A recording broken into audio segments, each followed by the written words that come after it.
A standoff in the Alabama State House tonight. This gonna be unconstitutional. Legislators debate changing a bill that, if passed, would make Alabama the first state to ban abortions at any stage of pregnancy since Roe v. Wade was decided in 1973. It's life, it's a child. You know, you got to give it the opportunity to grow. The bill makes performing an abortion a felony. Doctors would face up to 99 years in prison. So far, a serious health risk to the mother is the only exception.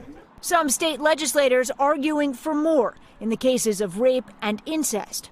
Either way, critics of the bill are up in arms. It's absolutely ridiculous that a legal procedure is trying to be criminalized in Alabama. This is still legal federally, nationally. It's unconstitutional. And that's the point, say supporters. This bill's purpose is to hopefully get to the Supreme Court and have them revisit the actual decision, which was, is the baby in a womb a person?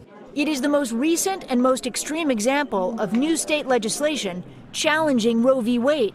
29 states have introduced different types of abortion restrictions in just the first 3 months of 2019. 7 states have passed new laws, including 4 that outlaw abortion 6 weeks after conception. We've never seen anything like this in at least several decades. With the Supreme Court becoming more conservative, arguably more hostile to Roe v. Wade, pro-life forces are incredibly energized.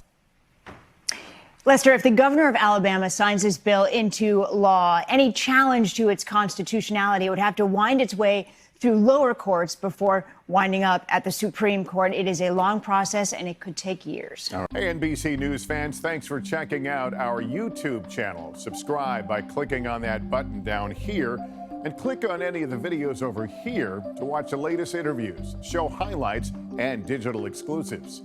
Thanks for watching.